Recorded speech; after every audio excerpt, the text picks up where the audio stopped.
Right. ஒப்புமை இங்கிலீஷில் analogy. தமிழில் பாருங்கள், பார்த்தோன்னே தெரியுதா ஒப்புமை அப்படின்னு அர்த்தம்.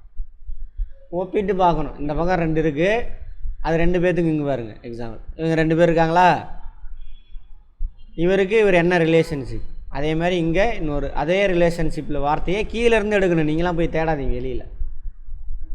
சரியா? ஆரஞ்சுங்கிறது என்னது, பழம். அப்போ உருளைங்கிறது வேர். சரியா? இதெல்லாம் எதுவுமே சொல்ல முடியாது. வேறு சுவைக்கு அது வராது. பழம் கிடையாது உருளைக்கிழங்குங்கிறது. பயாலஜியில் பார்த்துருப்போம். பயாலஜி கூட தெரிய வேண்டாம் நான் கேட்டேன். அங்கே பழம் அது உருளைக்கிழங்கு இல்லை, பழம் கிடையாது. பூவானா அதுவும் கிடையாது. அதுவும் நம்ம பயாலஜி கிளியராக அட்டன் பண்ணியிருந்தீங்கன்னா தெரியும். அது என்னது, வேறு தான் என்னவா மாதிரி இருக்கும். வேரில் தான் உணவு சேமித்து வைக்கிது. ஸோ வேறு தான் என்ன மாறிடுச்சு, கிழங்கா மாறிடுச்சு. சரியா? உருளைக்கிழங்கு வேர். அப்போ இதுக்கு ரிலேஷன். அடுத்தது ஆஸ்திரியா, வியன்னா. ஆஸ்திரியாங்கிறது ஒரு நாடு ஐரோப்பாவில்.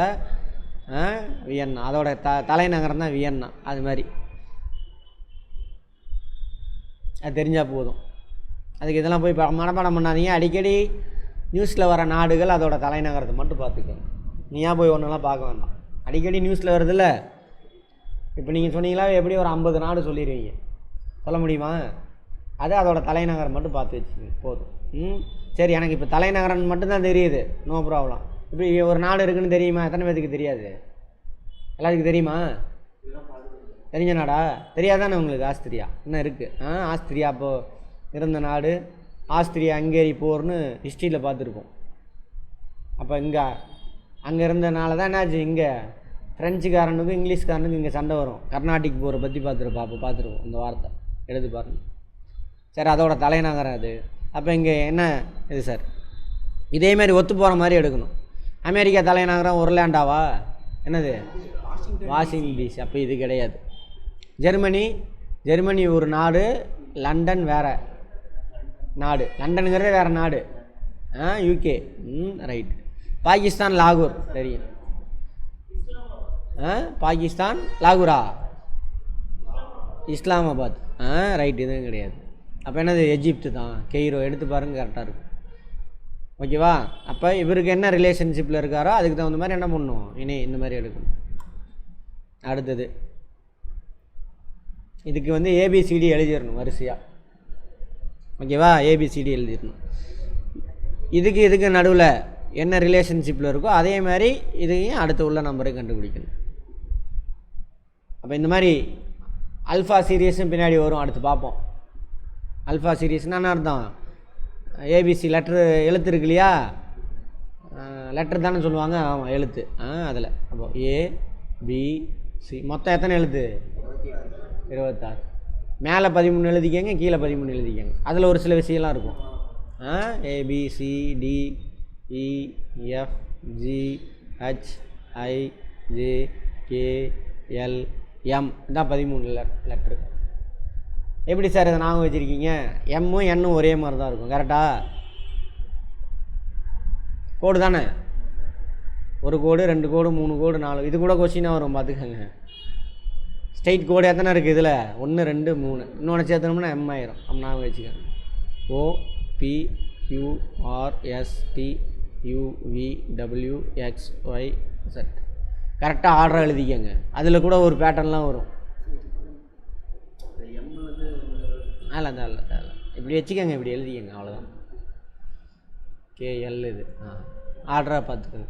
இதில் இதை கூட மேட்ச் பண்ணி கொடுத்துருவான் ஒரு சில டைம், அந்த மாதிரிலாம் வரும். இப்போ பார்ப்போம். EFG okay. ஹெச்ஐஜே அடுத்த 3 லெட்டர் கொடுத்துட்டான், அப்படியே வேலையை முடிஞ்சு போச்சு. PQR STU.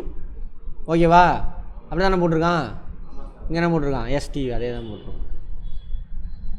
இப்படி வந்துருச்சு. இவன் வேறு ஒன்று சொல்கிறான். எதுலேருந்து? இதிலேருந்து 3வது லெட்ரு, இலேருந்து 3வது அதை சொல்கிறாங்க. அதான் +3. எஃப்ஆ அதுலேருந்து 3வது ஐ.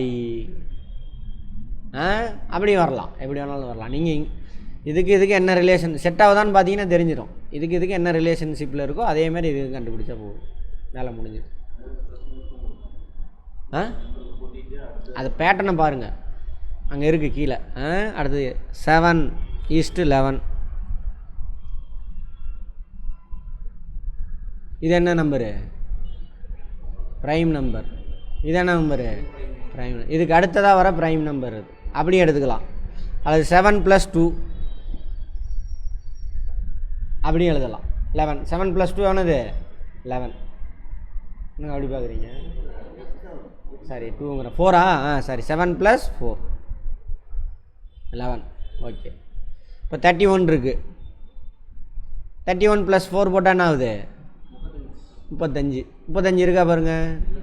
அப்போ அது கிடையாது, வேறு பேட்டர்ன். 7க்கு அடுத்தபடியான ப்ரைம் நம்பர், அது மாதிரி 31க்கு அடுத்தபடியான ப்ரைம் நம்பர் எது? இதில் 37.